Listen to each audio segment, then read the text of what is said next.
Bonsoir à tous, bienvenue dans le 20h, vous êtes sur RTI 1. C'est à l'espace Agora de la commune de Koumassi que la Journée internationale des droits de la femme a été officiellement célébrée ce matin.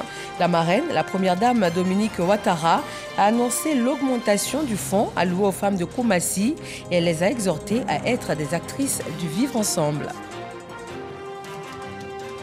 Les effondrements d'immeubles en Côte d'Ivoire et plus précisément à Abidjan ne doivent plus continuer. Le Premier ministre tape du poing et annonce des mesures fermes. Patrick Achi a reçu les maires en vue de renforcer la collaboration avec les structures décentralisées. La transition énergétique est au cœur du rendez-vous international qui réunit les professionnels de l'énergie.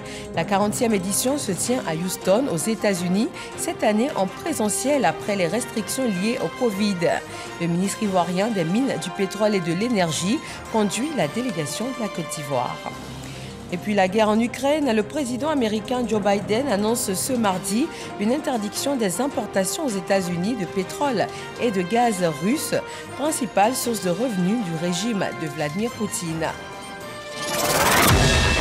Merci de nous rejoindre sur RTI 1. Nous sommes le 8 mars, une date particulière pour la lutte en faveur des droits des femmes. Le président Alassane Ouattara a tweeté ce matin, et je cite, « En cette journée internationale de la femme, je rends hommage à toutes nos mères, nos sœurs et nos filles qui œuvrent au développement de notre beau pays. Les femmes ivoiriennes sont au cœur de notre programme Une Côte d'Ivoire solidaire avec 99,93% des jeunes ivoiriennes scolarisées suite au plan stratégique d'accélération de l'éducation des filles. 20% des entreprises dans notre pays sont détenues par des femmes. Pour un avenir durable, l'égalité des chances hommes-femmes doit être une réalité en Côte d'Ivoire. » Fin de citation. La célébration officielle de cette journée internationale s'est tenue cette année dans la commune de Koumassi. Des milliers de femmes y ont pris part. La ministre de la Famille, de la Femme et de l'Enfant a rappelé les acquis et elle a exhorté les femmes à se mobiliser pour la promotion de leurs droits. Kolo Koulibaly. Ces pas de danse qui méritent d'être exécutés, surtout quand les femmes se rendent compte que du chemin a été parcouru en faveur de leur promotion. Cette année encore, elle est la marraine du 8 mars qui marque la célébration de la Journée internationale des droits de la femme. Des femmes présidentes, vice-présidentes d'institutions, épouses de ministres et membres du gouvernement, ce mardi, place Agora à Koumassi, autour de la première dame Dominique Ouattara. Elle réaffirme ainsi son engagement à poursuivre toutes ces initiatives. Cet événement constitue la symbolique de son appui constant pour l'autonomisation de ses sœurs en Côte d'Ivoire. Le maire de la commune de Koumassi n'est pas en reste de cette évolution des droits de la femme dans le pays. Ici à Koumassi, Madame la Première Dame, les femmes sont au cœur de la gouvernance municipale. En témoignent les différents postes de responsabilité qu'elles assument à la mairie. Pour nous ici, faire la promotion du genre est notre leitmotiv. Et Traoré Salimata, la porte-parole des femmes de Koumassi, d'ajouter l'expression de la gratitude de toutes ces femmes à la première dame pour toutes ces initiatives en leur faveur. Cette année se veut une édition de l'égalité des chances pour un avenir durable en Côte d'Ivoire. Sur ce chantier, le pays peut compter sur le soutien de ses partenaires internationaux.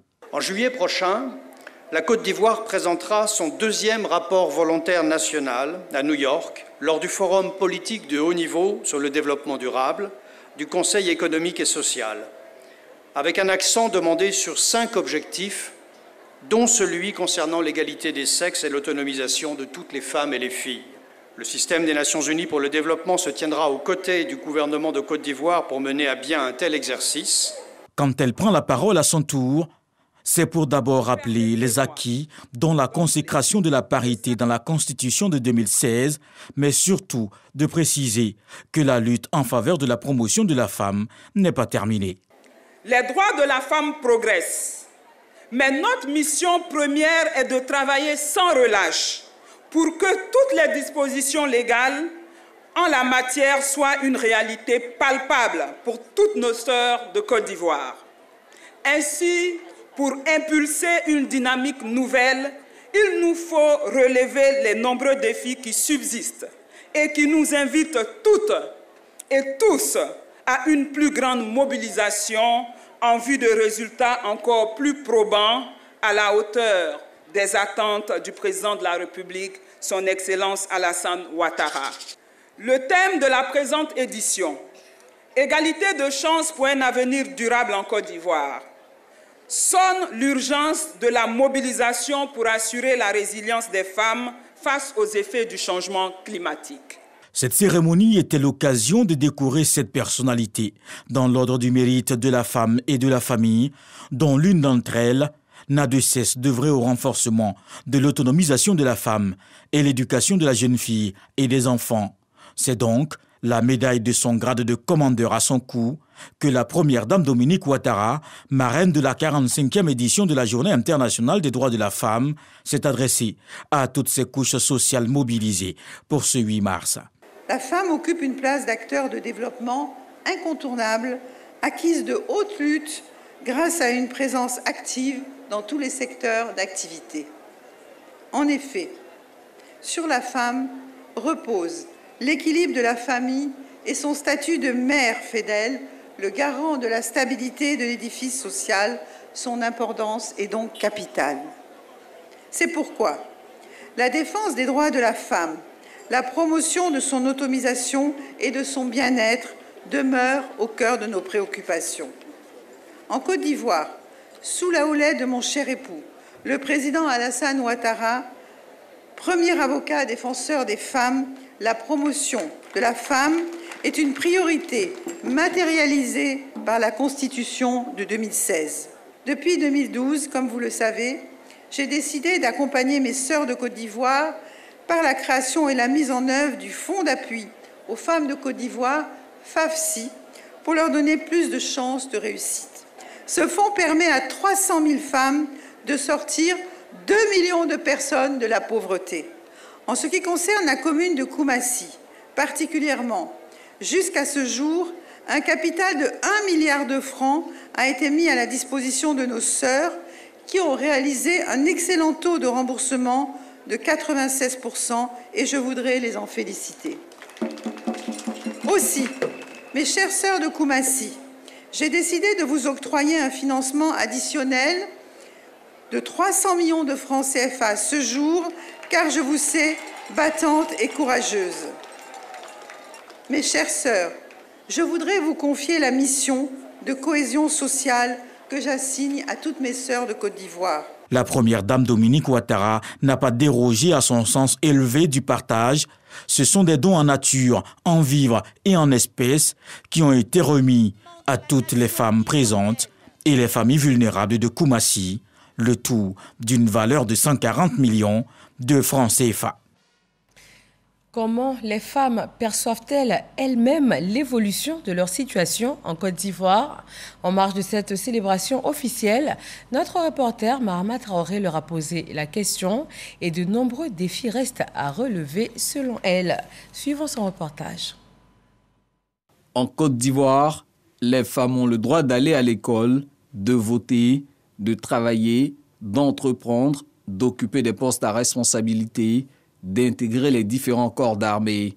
Rares sont les secteurs d'activité où elles sont absentes, ce qui n'était pas le cas par le passé. Bien malgré ces acquis, cette journée du 8 mars, outre son caractère festif, est l'occasion de revisiter la condition de la femme au sein de la société ivoirienne. Le combat aujourd'hui, en tant que leader, c'est lutter et pour avoir l'insertion des filles mères. On doit leur donner la chance de pouvoir s'insérer dans le tissu social, économique. La femme a les mêmes capacités que les hommes. La femme va au champ, la femme va au travail, la femme s'occupe des enfants. Et c'est vraiment important que cette femme-là soit soutenue. Ce n'est pas une faveur qu'on doit faire à la femme, mais c'est reconnaître cette valeur de la femme-là qui est importante. On veut encore mieux parler encore plus de la femme, mettre encore la femme dans tous les départements, que ce soit où les hommes exercent, il faudrait que la femme aussi y soit. C'est à croire qu'elles aspirent à plus d'égalité de chances dans la société, notamment sur le plan politique, où la représentativité des femmes n'atteint pas encore le quota de 30% dans les assemblées élues, tel que prescrit par une loi votée en 2019. Plus il y a de candidatures féminines, plus il y a de femmes élues. Et malheureusement, aux dernières élections, il n'y a pas eu beaucoup de candidatures féminines du fait que la loi venait d'être prise, tout le monde n'a pas domestiqué cette question, et les femmes, et les hommes aussi, et les partis politiques. Mais nous avons eu quand même un bond de 1% d'augmentation des femmes à l'Assemblée nationale. On est passé de 29 femmes à 34 femmes. L'autre champ sur lequel se mène la bataille de l'égalité, c'est celui de l'autonomisation économique et financière pleine des femmes. Bien malgré les nombreux mécanismes de financement mis en place, l'essor économique de la gente féminine peine encore à être une réalité. L'égalité dans le salaire, c'est un droit. En Côte d'Ivoire, rien ne s'oppose. Malheureusement, certaines circonstances font qu'on n'est pas encore au bon niveau. En ce qui concerne la fonction publique, la femme fonctionnaire a droit aux mêmes avantages, aux mêmes rémunérations que l'homme pour le même emploi. Mais cependant, dans le privé et aux autres niveaux, des réglages s'imposent encore pour qu'on soit à travail égal, salaire égal. Au moyen de la sensibilisation et de programmes d'action, le ministère de la Femme s'attelle à lever les obstacles qui mènent à l'égalité homme-femme dans la société. Le chemin, lui, reste encore long au regard des pesanteurs socio-culturelles. Les droits des femmes et des filles en temps de crise, cette thématique importante a été débattue lors de la 4e réunion des femmes ministres des Affaires étrangères. La ministre d'État, ministre des Affaires étrangères de Côte d'Ivoire, Kandia Camara, a participé par visioconférence à ces échanges à l'échelle internationale. Michel Digré. Les droits des femmes en période de crise préoccupent les femmes ministres des Affaires étrangères du monde. La ministre Kandia Camara, par visioconférence, a porté la voix de la Côte d'Ivoire à cette tribune. La défense des droits des femmes et des filles constitue une priorité pour mon pays qui a fait de cette question l'un des axes majeurs de sa politique gouvernementale. Dans cette perspective, des réformes législatives, réglementaires et institutionnelles ont été prises par le gouvernement en vue de l'émergence d'une société plus égalitaire. La Côte d'Ivoire, qui condamne fermement toute forme de violation dont sont victimes les femmes et les filles, en appelle à la communauté internationale afin de renforcer davantage la protection des droits des femmes et des filles en favorisant notamment leur participation à tous les niveaux de prise de décision. Kandia Camara a plaidé pour que les droits des femmes soient respectés dans toutes les zones en conflit dans le monde. Elle a par ailleurs salué les progrès acquis sur la question des droits de la femme depuis l'adoption de la déclaration de Pékin en 1995. Le ministère de la Communication, des Médias et de la Francophonie a aussi célébré cette journée du 8 mars. Cette journée a permis de faire donc un point des actions de l'État sur ces 10 dernières années notamment. Pour l'égalité des chances entre hommes et femmes, une conférence suivie d'échanges sur la valorisation du genre dans l'administration publique ivoirienne. Amadou Ouattara. Visiblement heureuse, ces femmes du ministère de la Communication, des Médias et de la Francophonie communient autour de l'événement qui fait l'actualité, la Journée internationale des droits des femmes. Depuis 4 ans maintenant, la direction des ressources humaines de ce ministère fait la promotion des droits de la femme, son cheval de bataille. Je ne dirais pas que nos droits ne sont pas respectés, mais souvent nous ne les connaissons pas. Donc nous faisons avec. Quelqu'un qui ne connaît pas ses droits pense que c'est la norme. On ne peut pas refuser une promotion à une femme parce qu'elle est enceinte. On ne peut pas refuser d'embaucher une femme parce qu'elle est enceinte. Au-delà de la partie festive, cette volonté est mise à profit afin d'aiguiser et encourager au sein du ministère de la Communication la valorisation du genre dans l'administration publique. À quoi les hommes ont-ils droit en tant qu'hommes ? Le congé de paternité, il existe. Les hommes n'en profitent pas. Tout comme il est possible à une femme de dire « je fais un enfant, je demande 1 année pour élever mon enfant, mais avec la garantie que mon poste est sécurisé, et c'est vrai que je reviens en prenant mon poste. » Mais comme on ne le sait pas, quand tu demandes à partir, on te dit « ah non, non, non, si vous voulez partir, ben, vous serez remplacé. » Oui, mais je ne dois pas perdre mon poste parce que je décide tout d'un coup de mettre une carrière entre parenthèses pour faire d'autres choix de vie et revenir. C'est possible de le faire. et la loi l'autorise, mais on ne le sait pas. Aide à l'administration, c'est surtout connaître ses droits. Ça nous sécurise. Cette activité est soutenue par Amadou Koulibaly, ministre de la Communication, des médias et de la francophonie, porte-parole du gouvernement, représenté par son chef de cabinet. Brahima Yeo n'a pas manqué de traduire la gratitude du ministre à l'ensemble des femmes qui contribuent au quotidien à la bonne marche de l'institution. La ministre de la Famille, de la Femme et de l'Enfant, Nasséléma Touré, a rendu en ce jour un hommage particulier à toutes ces femmes qui œuvrent dans le domaine des arts et de la culture en Côte d'Ivoire. Et elles sont nombreuses à s'exprimer sur les scènes du Massa, le marché des arts du spectacle d'Abidjan. Théâtre, danse, musique, elles font et continuent de faire montre de leur savoir-faire. Serge Pacom Didi et Isaïo. Le Massa, marché des arts du spectacle d'Abidjan, aux couleurs de la journée internationale des droits de la femme. Des scènes animées par des talents féminins, et cela dans plusieurs disciplines artistiques.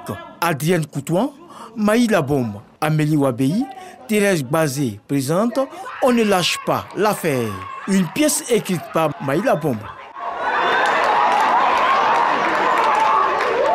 On ne lâche pas l'affaire, un miroir qui dépeint et dénonce certains méfaits pendant les obsèques, funérailles, levées de corps, qui sont devenus des lieux de réjouissance. Qui a pleuré le cadet? C'est quelle histoire ça? Vous êtes habité ici, la qui a vous pleurez? Vous savez pleurer? Sur la scène de l'espace lagunaire 1, Aïdissa, cette voix issue de la côtière, fait montre de ses potentialités artistiques. Des notes musicales venues du Cameroun retentissent sur la scène de l'espace lagunaire 2. L'artiste chanteuse ivoirienne, Massi, quant à elle, égaye des festivaliers dans la salle Ernesto Yédié. La princesse du Moronou fait la promotion du patrimoine culturel Agni, en présence de la ministre Arlette Badou Nguessan Kwame. Avec Massa, on apprend beaucoup. Et ce soir-là, il y a des artistes vraiment superbes. Mes fans m'ont honoré, ils sont venus nombreux m'applaudir et ça, c'est vraiment touchant pour moi. La femme est une maman, elle a toujours été au début et à la fin de la vie. Donc une mère, c'est quelque chose de précieux. Je me sens vraiment heureuse et contente pour ce spectacle que je viens de donner. Cette troisième journée du Massa a été un véritable voyage musical dans différentes régions de la Côte d'Ivoire et du continent. On va rester dans cette belle ambiance du Massa. Un panel sur le rôle des femmes dans l'art a permis aux artistes d'inviter la gente féminine à se décomplexer en embrassant les métiers de l'art. Isaïo. Les femmes dans l'art, ce n'est pas un pari gagné dans les familles africaines. Professeure de théâtre et comédienne Bana Jeanne en sait quelque chose au cours d'un panel à l'occasion de la célébration de la Journée internationale des droits des femmes dans ce Massa 12, marché des arts du spectacle d'Abidjan. Elle explique son expérience. Les parents qui sont vos tuteurs légaux, lorsqu'ils regardent l'avenir, ils se disent mais ce métier-là, il n'y a pas d'avenir. Donc eux, ils empêchent, c'est eux les premiers qui empêchent que vous puissiez faire ce métier. J'ai été chassée de chez moi. Il a fallu que j'aie la licence pour qu'on commence à me réintégrer à la famille. Et quand j'ai fini en plus avec la thèse, je suis arrivée, mon grand frère a dit « Hé, ton histoire là, c'est sérieux jusqu'à y faire des thèses de doctorat. » Il m'a fait cadeau d'un terrain. Pour l'artiste burkinabé Odile Sankara, la femme a tout aussi son mot à dire et à revendre son talent en matière d'art. La femme dans l'art a pris sa place et crée, joue à côté des hommes. Et donc pour moi, bon, il n'y a pas de problème majeur. Et seulement on doit continuer à porter, ce que je dis toujours, à porter des valeurs, à être des modèles. Ces deux femmes panélistes ont invité la jeune féminine à croire en leurs potentialités artistiques et à se valoriser dans l'exercice de leur métier. À San Pedro, deuxième ville économique ivoirienne, Sam Conan nous fait vivre en images les temps forts de ce 8 mars.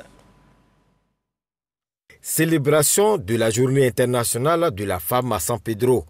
Les femmes de la région sont sorties nombreuses pour cette journée consacrée à leurs droits. Cette journée est également l'occasion pour nous de prendre conscience des défis qu'il faut relever, car chacune de nous a son rôle à jouer dans la construction de notre pays. Nous sommes le socle de la paix. Je vous remercie pour votre engagement ferme à prendre pleinement votre part dans la lutte pour l'émancipation et le respect des droits des femmes. L'égalité de chance pour un avenir durable en Côte d'Ivoire, tel est le thème de cette 45e journée internationale de la femme. Ce thème qui prône l'égalité ne doit pas être considéré comme un sauf-conduit pour les femmes, mais une exaltation et une émulation au travail bien fait, au fin d'une société organisée, vertueuse et respectueuse des valeurs sociales. La célébration de la Journée internationale de la femme à San Pedro a été également marquée par un défilé des différentes couches socio-professionnelles. Et voilà pour le point de cette Journée internationale des droits de la femme en Côte d'Ivoire. Il y a de bons points, mais encore beaucoup reste à faire pour une égalité des chances. Et on change de chapitre, mais la page est cette fois bien sombre. Les effondrements d'immeubles en cascade ont plongé de nombreuses familles dans la désolation. Le Premier ministre a reçu aujourd'hui les maires. Patrick Achi annonce des mesures fermes. Sensibilisation, contrôle et répression renforcées. Alexis Ouedraogo. 24 heures après sa visite sur le site de l'immeuble effondré à Angré, le Premier ministre reçoit ce mardi à la primature les maires. Avec 2 immeubles effondrés en moins d'une semaine à Abidjan et d'importantes pertes en vies humaines, le gouvernement veut renforcer son action. Ce mardi, bien avant le Conseil, Patrick Achi ébauche sa vision. Plus de sensibilisation, de contrôle et au-delà. Et au-delà, je dirais de cela, c'est surtout les sanctions qu'il faille prendre ou les moyens à mettre en œuvre pour pouvoir être encore beaucoup plus efficace et prévenir la survenance de tels événements.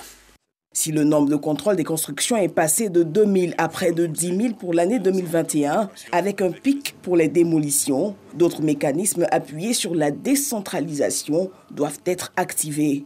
Il nous faut renforcer sans doute la collaboration avec les acteurs locaux, donc les maires, pour que définitivement on opérationnalise ce qui est déjà prévu en réalité dans nos textes, par un décret, qu'on opérationnalise ce qui s'appelle la plateforme collaborative de contrôle de construction.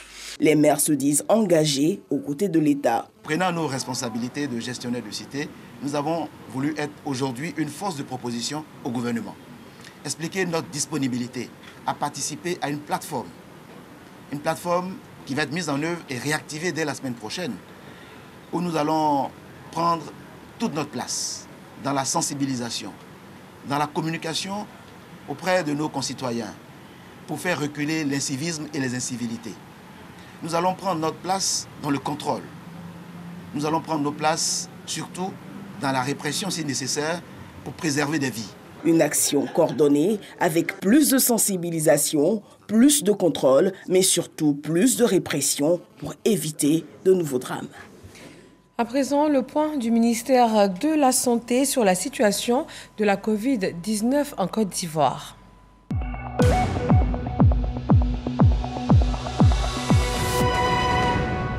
Le pays compte aujourd'hui, 8 mars, 2 nouveaux cas de Covid-19, 53 personnes déclarées guéries et 0 décès, portant à 249 le nombre de cas qui restent actifs sur le territoire ivoirien.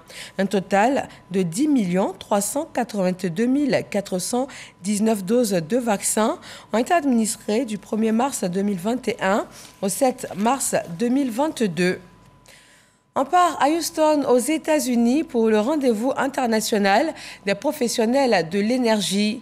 La transition énergétique est au cœur de cette 40e conférence mondiale. Après les perturbations dues au Covid, elle se tient cette année en présentiel. Le ministre ivoirien des Mines, du Pétrole et de l'Énergie conduit sur place la délégation de Côte d'Ivoire. Adama Koné est notre envoyé spécial à Houston. Houston, à près de 10 000 km d'Abidjan, dans le Texas, au sud des États-Unis. Les managers, experts et dirigeants les plus influents de l'industrie pétrolière et gazière sont en conclave depuis ce 7 mars 2022. Ils explorent la formule d'une exploitation pétrolière à forte réduction de gaz à effet de serre. La Côte d'Ivoire est présente à ce rendez-vous mondial. La question donc qui est au centre aujourd'hui, c'est la réduction des émissions de méthane.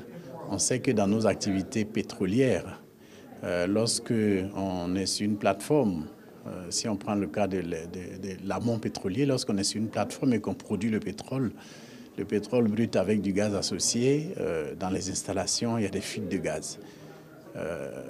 Donc ces fuites de gaz constituent des émissions de carbone qui, évidemment, viennent polluer la nature et viennent mettre du gaz à effet de serre dans l'environnement. Et c'est le combat donc contre ces émissions de gaz à effet de serre qui est toujours en cours. Tout ça pour limiter les changements climatiques.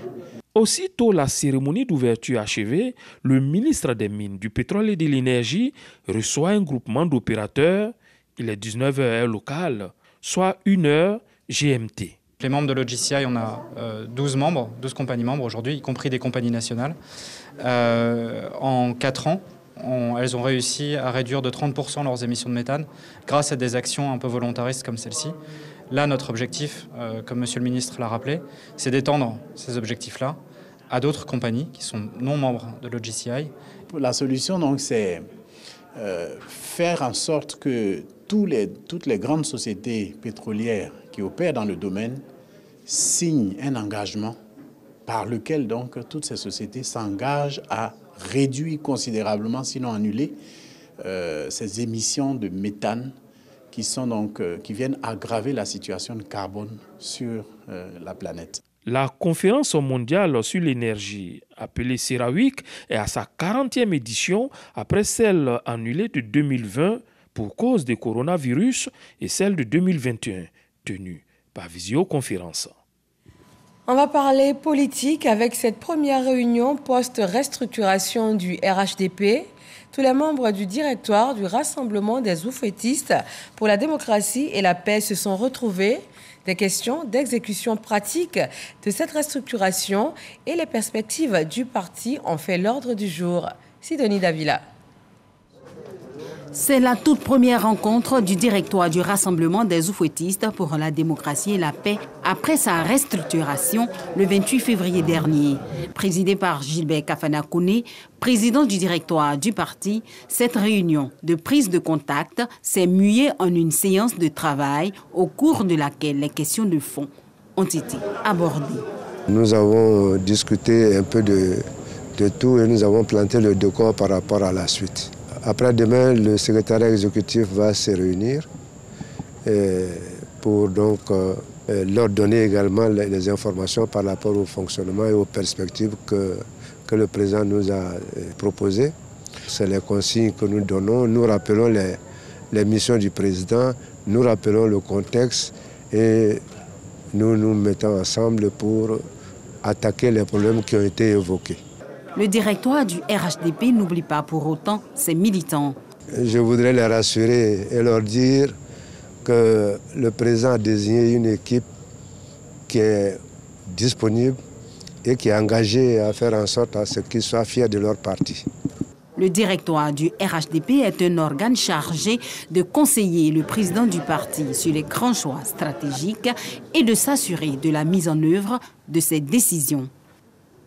Dans l'actualité internationale, le président américain Joe Biden annonce ce mardi une interdiction des importations aux États-Unis de pétrole et de gaz russe, principale source de revenus du régime de Vladimir Poutine. Il rend ainsi pour la première fois le front uni avec les Européens en matière de sanctions contre la Russie. Les approvisionnements russes représentent 40% des besoins en gaz naturel de l'Europe et 30% environ de ses besoins en pétrole.